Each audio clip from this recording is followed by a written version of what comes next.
Mála Prátaí. Bhí Seán dul bhaile ón Mála mór.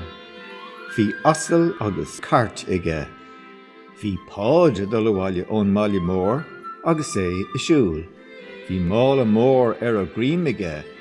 Stop Seán an tasal. Labhair sé le páid.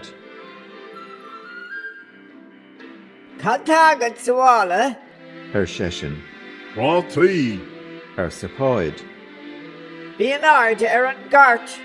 Ar sa Seán. An próig an tasal an vertigoing. Go bhála dí an tláinte agat. Ar sa páid. Agus suas leis ar an gart. An prá mé héin an mála. Ar sesin.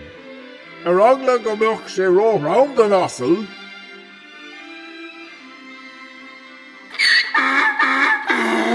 Ar sa an tasal. An bhfuil is agat sa céan fá a raibh an tasal ag gáire.